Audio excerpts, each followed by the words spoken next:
Back in 2019, I was 20 years old, a sophomore in college. My friend Marcus had invited me to this huge Halloween party at a house just off campus. It was one of those massive old houses that college kids rent, the kind with multiple floors and a basement that's always sketchy. I almost didn't go. I had an exam the next week and I'd been planning to stay in and study. But Marcus kept texting me, saying it was going to be the party of the year, that everyone was going, that I'd regret missing it. Finally, around 9:30 p.m., I gave in and decided to go for just an hour or two. I threw together a last-minute costume. I went as a doctor, which basically just meant I wore scrubs and a stethoscope I borrowed from my roommate, who was pre-med. Not creative, but it worked. I got to the party around 10 p.m., and it was already packed. There had to be at least 100 people there, maybe more. Everyone was in costume. I saw zombies, witches, superheroes, movie characters, everything you could think of. The music was loud, the kind where you have to yell just to have a conversation with someone standing right next to you. Marcus found me pretty quickly. He was dressed as a vampire, fake blood on his mouth and everything. He handed me a drink and pulled me through the crowd, introducing me to people. Most of them I didn't know. Different friend groups, people from other classes, some who didn't even go to our college. The first hour was actually fun. I was talking to people, dancing a little, just enjoying being out instead of stuck in my dorm with textbooks. I kept to my plan though. I wasn't drinking much because I wanted to be functional the next day. Around 11:15, I needed to use the bathroom. There was one on the first floor, but the line was ridiculous, at least 10 people waiting. Marcus told me there was another bathroom upstairs that nobody really knew about. I headed upstairs. The second floor was quieter, fewer people up there. Most people were staying on the first floor where the music and main party was happening. I found the bathroom easily enough. The door was unlocked and the light was off, so I figured it was empty. I went in, locked the door, did what I needed to do. When I was washing my hands, I noticed something weird. There was a small window above the toilet, and it was open. Not just cracked open, but fully open. Cold October air was coming through. That struck me as strange because it was pretty cold that night, probably in the low 40s. Why would someone open the bathroom window all the way? I dried my hands and was about to leave when I heard something. A sound coming from the shower. The shower curtain was closed, which I hadn't really paid attention to when I came in. I stood there frozen for a second, listening. It sounded like breathing, heavy, deliberate breathing. "Hello?" I said. My voice came out quieter than I intended. No response, but the breathing continued. I stepped closer to the shower curtain. My hand was shaking as I reached out to pull it back. Every horror movie I'd ever seen was running through my mind. All those scenes where someone pulls back a shower curtain and something terrible is waiting there. I grabbed the curtain and yanked it open quickly, like ripping off a Band-Aid. There was a guy standing in the shower, just standing there, fully clothed, wearing a plain white t-shirt and jeans. No costume. He was probably in his late 20s or early 30s, which was already weird because this was a college party. His hair was wet, plastered to his head. His clothes were wet too, soaking wet. He was staring at me, not moving, not saying anything, just staring with this blank expression on his face. "What are you doing?" I asked. He didn't answer. He just kept staring. I backed up toward the door. "Are you okay, man?" Still nothing. He just stood there in the shower, dripping wet, staring at me. I got out of that bathroom as fast as I could. I went back downstairs and found Marcus. I had to yell over the music to tell him what happened. "There's some guy just standing in the upstairs shower," I said. "It's really weird. Marcus laughed. Probably someone too drunk to function. Was he throwing up? No, I said. He was just standing there, fully dressed, soaking wet, and he was just staring at me. Marcus's smile faded a little. That is weird. Did you recognize him? No, he looked too old to be a student. Want me to go check it out with you? I didn't really want to go back up there, but I also felt like maybe I was overreacting. Maybe the guy was just really drunk or high or something. Maybe I'd misread the situation. Marcus and I went back upstairs. We got to the bathroom, and the door was now closed. I could see light coming from underneath it. Marcus knocked. Hey man, you all right in there? No answer. He knocked again, louder. Dude, we're coming in. He tried the handle. It was locked. We stood there for a minute, not sure what to do. Then Marcus shrugged. If he's in there being sick or whatever, let's just leave him alone. It's a party. We went back downstairs. I tried to shake off the weird feeling, but I couldn't. Something about the guy in the shower had really unsettled me. The way he was just standing there, not responding. The fact that he was completely soaked. Where had all that water come from? Had he actually turned on the shower while fully clothed? About 20 minutes later, I was talking to some girl dressed as a cat when I saw the guy from the bathroom. He was downstairs now, walking through the party. Still in the same wet clothes, still with that same blank expression. He was moving through the crowd slowly, looking at people. Not dancing, not drinking, not talking to anyone. Just walking around and looking at people. I watched him for a few minutes. Nobody else seemed to notice anything weird about him. But I couldn't take my eyes off him. There was something so off about the way he moved, the way he looked at people.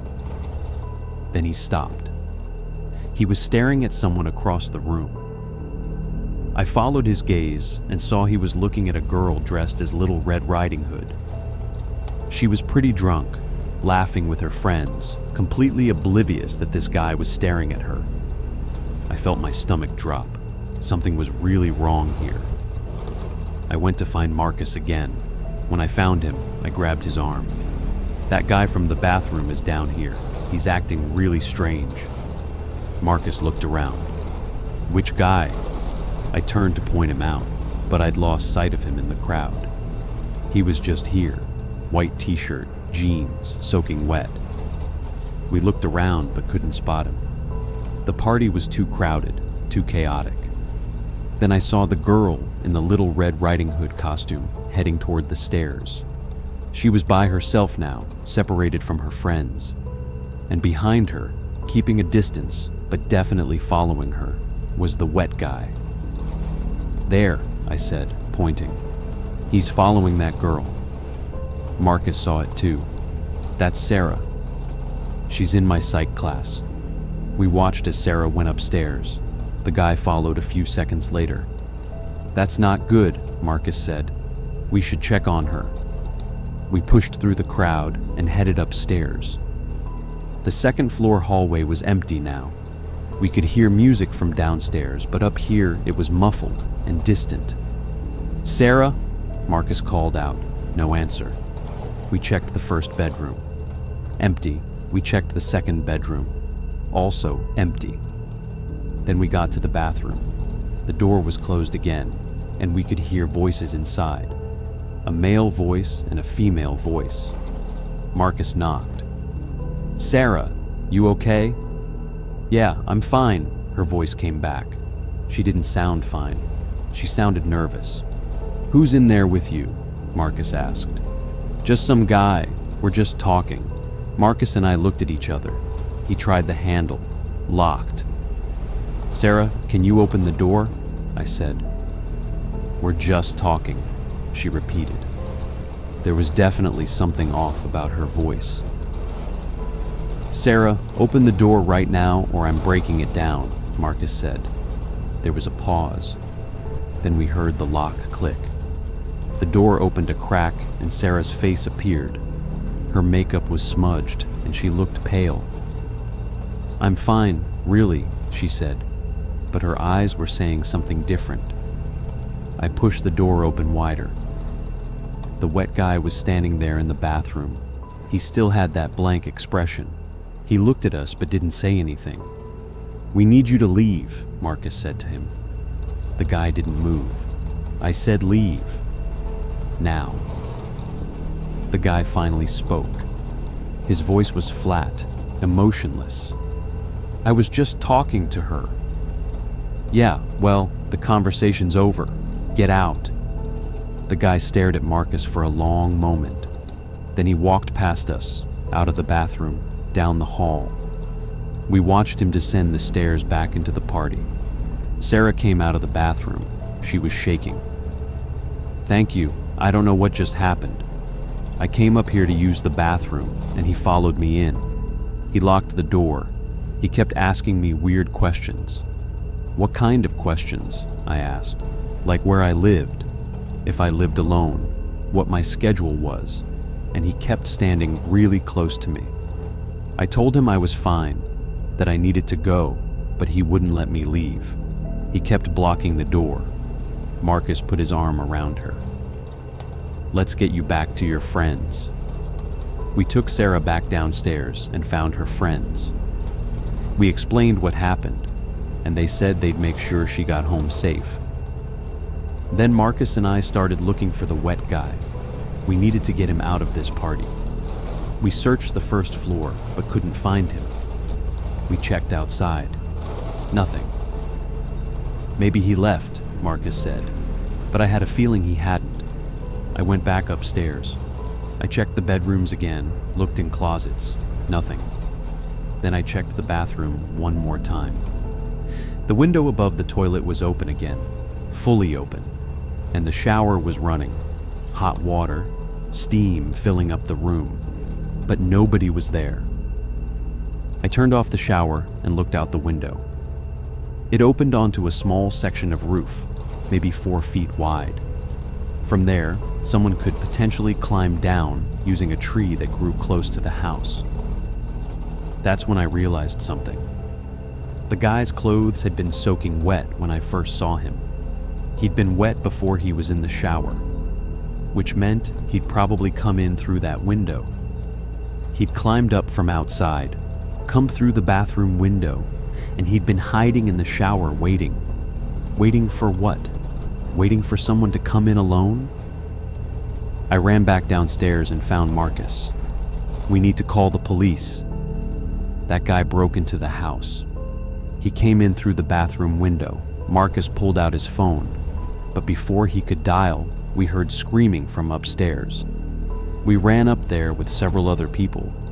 One of the bedroom doors was open now, and a couple of girls were standing in the doorway looking terrified. "There's someone under the bed," one of them said. We heard breathing. A few of the bigger guys from the party went into the room.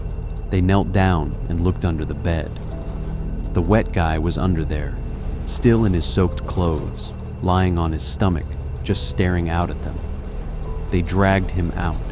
He didn't resist, didn't fight. He just let them pull him from under the bed. Once he was out, he stood up and brushed himself off like nothing weird had happened. "I'm calling the cops," someone said. The guy finally showed emotion. His eyes went wide and he bolted.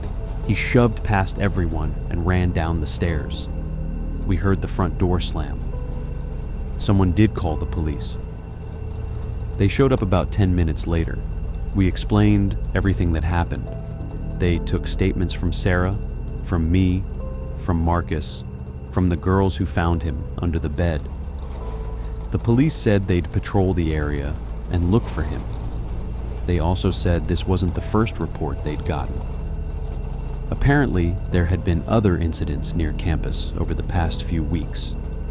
Someone breaking into houses through windows, hiding in closets or under beds, watching people. They thought it might be the same person. The party ended after that. Nobody felt like celebrating anymore.